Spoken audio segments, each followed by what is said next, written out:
Herkese merhabalar. Binbir Gece masallarından biriyle devam ediyoruz. Çiroka Vezir u Lave Şehzadeyi. Vezir ile Şehzade oğlun hikayesi. Padişahek Hadiye Zarokeki bu. Bir çocuğa sahip bir padişah vardı. Kuvi jcanê xwe behtir ji lavê xwe hez dikir. Ki o canından daha çok, behtir daha fazla demek, ji lavê xwe hez dikir, evladını seviyordu. Burada lav, kur, velet bunların hepsi kullanılabilir. Rojek lavê padişah ji bavê xwe destur xwest ku biçe nêçîrê. Rojek bir gün lavê padişah, padişahın oğlu ji bavê xwe babasından destur xwest izin istedi ku biçe nêçîrê. Ava gitmek için izin istedi. Padişah desturda lavê xwe. Padişah oğluna izin verdi. Padişah vezir u çend gulaman jî padişah vezirini ve birkaç kölesini de veya hizmetçisini de bilavê xwe re şand, evladıyla birlikte gönderdi. Veziri padişah mirovekî fêlbaz bû. Padişahın veziri hilebaz bir insandı. û xwest ku şehzade di dema nêçîrê de bide kuştin ve istedi ki şehzadeyi av zamanında, av anında öldürtsün. Yani şehzadeyi avda öldürtmek istedi.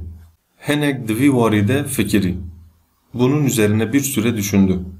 Dema gihêştin cihê nêçîrê, av yerine ulaştıklarında gazaleke pır delal di pêşiya wan ve derbas bû.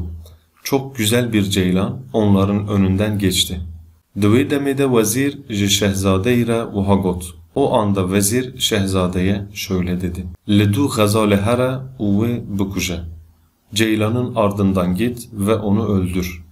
Piştî vê gotina vezîr, şehzade bi hespê xwe ve da pey gazalê. Piştî vê gotina vezîr, vezirin bu sözünden sonra şehzade bi hespê xwe ve şehzade atıyla birlikte da pey gazalê. Ceylanın ardından koştu. Heydi heydi ji vezir û gulaman dûr ket. Yavaş yavaş vezir ve kölelerden veya hizmetçilerden uzaklaştı. Gazal ji ber çavên şehzadeyî winda bû. Ceylan şehzadenin gözlerinin önünden kayboldu.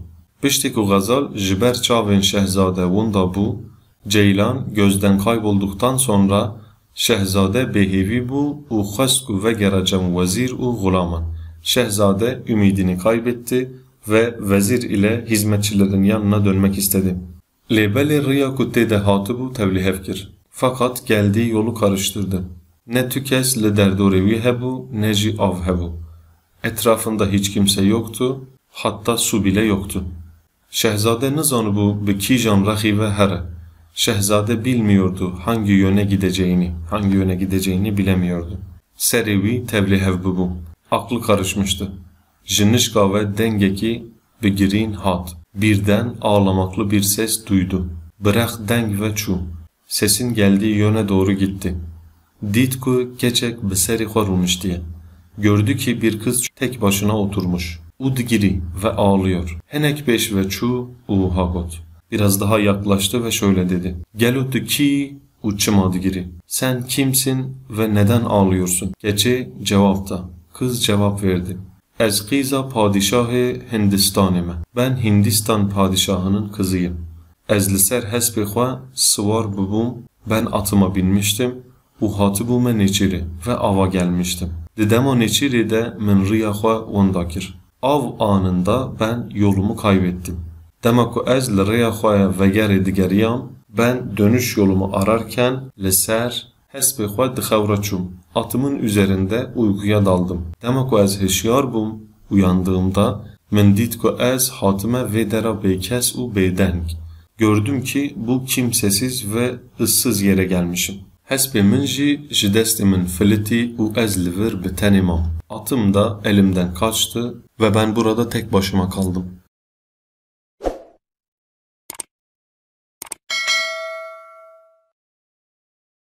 Dilê şehzade bi rewşa keçê şewitî. Wê li ser hespa xwe swar kir. Şehzade kızın durumuna acıdı ve onu atına bindirdi. û hespa xwe bezand ve atını koşturdu. Geh li vî rexê, geh li wî rexê. Bir bu tarafa, bir o tarafa. Hespê xwe bezand ta ku gihêştine giravekî. Atını koşturdu ta ki bir adaya varana kadar. Qize ji şehzade-i re got. Kız şehzadeye dedi ki, ey civan, ey genç, ez vê giravê nas dikim. Ben bu adayı tanıyorum. Min ji hespê xwe paya bike ku ez rêya mala xwe peyda bikim. Beni atından indir ki evimin yolunu bulayım. Şehzade alîkariye keçikir da ku ji hespî paya bibe. Şehzade kıza yardım etti ki attan insin. Lebeli çava ku qîs peyên xwe danî erdê, fakat kız ayaklarını yere basar basmaz ji sureti qîzbûnê derket bu deveki ağır û tırsnak. Kızlık suretinden çıkıp korkunç ve çirkin bir deve dönüştü. Dev feryat kişand û kire qêrîn. Dev feryat edip şöyle bağırdı. Bi min re were lawê min, da ku ez xwarinên xweş ji bo te amade bikim. Benimle gel o, ta ki ben senin için güzel yemekler hazırlayayım. Şehzade wê demê fêm kir ku hatiye xapandin û ketiye kemîna mirinê. Şehzade o zaman kandırıldığını anladı ve ölüm tuzağına düştüğünü de anladı. Kemin tuzak demek arkadaşlar. Ketina kemini tuzağa düşmek demek. Xapandin ise kandırmak. Jere turaya xalasbûnê jî nemaye da ku xalas bibe. Onun için hiçbir kurtuluş yolu da kalmamıştır. Êdî berê xwe da asîmanê bêsûtûn û ji Xwedê re dua kir. Yönünü sütunsuz gökyüzüne çevirerek Allah'a dua etti.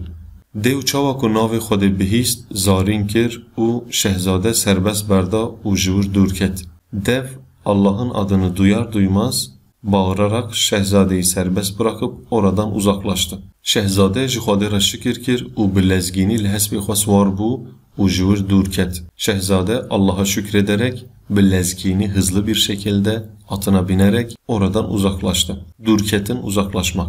Bi saetan hespê xwe bezand di dawiyê de rêya vegerê peyda kir. Saatlerce atını koşturdu ve sonunda di dawiyê de rêya vegerê peyda kir. Dönüş yolunu buldu. û bi bal qesra bavê xwe ve meşiya ve babasının sarayına doğru yürüdü. Dema çû qesrê bilez çû dîtina bavê xwe. Saraya vardığında hızlıca babasını görmeye gitti. Tiştên ku bi serê wî de hatine yek bi yek ji bavê xwe re got. Başına gelen her şeyi birer birer babasına anlattı. û da zanîn ku wezîr bi fêlbazî ew şandibû mirinê ve vezirin onu hile ile ölüme gönderdiğini anlattı.